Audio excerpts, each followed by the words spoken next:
Saudara, kita menuju rekan Bahrul Latukonsina langsung dari kawasan Ibu Kota Nusantara, Kalimantan Timur.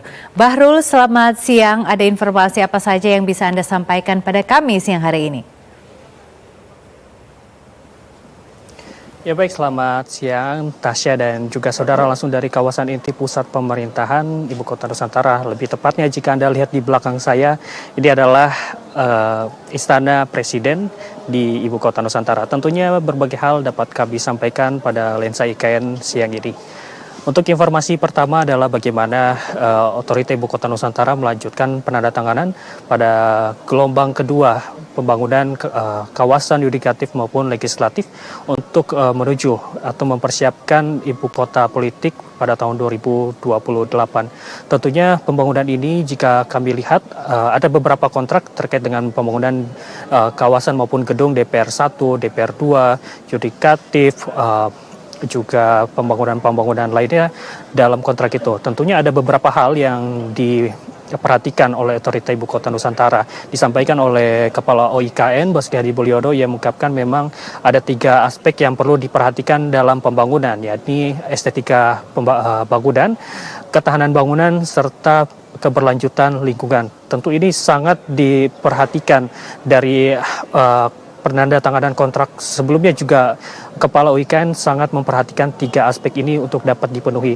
Juga Kepala OIKN Basuki Hadimulyono juga mengungkapkan bagaimana berkas yang sudah disampaikan pada awal yang memang sudah disetujui oleh OIKN ini tidak boleh dirubah lebih dari 10%, dan ditegaskan oleh Kepala OIKN bahwa jika memang ada perubahan lebih dari 10% akan langsung di-cut oleh OIKN, dan ini memang menunjukkan bagaimana keseriusan Otorita Ibu Kota Nusantara dalam melakukan pembangunan, khususnya juga dalam pembangunan gedung-gedung yudikatif legislatif dalam mendukung adanya Ibu Kota Nusantara yang memang direncanakan akan menjadi Ibu Kota Nusantara pada tahun 2028. Berikut saudara adalah pernyataan dari Kepala OIKN Basuki Hadimulyono. Mulai batch kedua membangun kawasan yudikatif dan legislatif, jalan-jalannya, kawasannya, dan hunian serta kantor-kantornya. Ini baru paket kedua yang kita tanda tangin, karena ini tendernya terus. Nanti sampai tanggal 5 Desember kita akan menandatangani kontrak-kontrak supaya tahun 2027 tadi seperti waktunya, mulai November sampai 31 Desember 2027.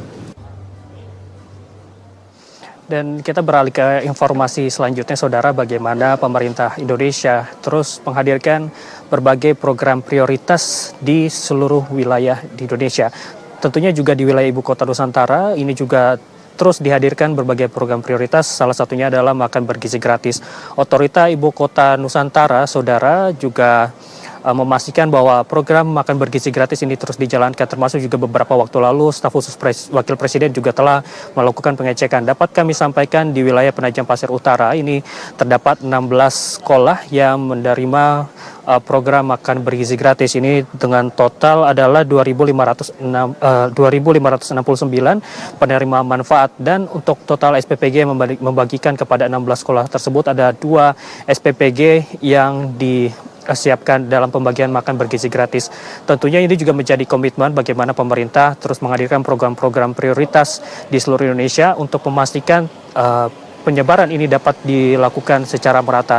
Juga untuk SPPG ini dari BGN juga akan melakukan pembangunan lahan begitu untuk dapat membangun kembali SPPG baru, sehingga juga untuk penerima manfaat makan bergizi gratis ini juga dapat bertambah, sehingga tentunya ini juga dapat menjadi salah satu faktor adanya peningkatan kualitas dari anak-anak muda begitu, anak sekolah dalam menjamin masa depan Indonesia, khususnya juga dalam mencapai Indonesia Emas 2045. Tentunya berbagai hal yang telah dilakukan oleh Otorita Ibu Kota Nusantara untuk pembangunan IKN ini kita harapkan dapat memberikan dampak positif bukan hanya untuk Ibu Kota Nusantara, namun juga untuk seluruh Indonesia. Demikian, kembali ke studio, Natasha. Baik, terima kasih Bahrul atas setiap informasinya. Selamat siang dan selamat bertugas kembali.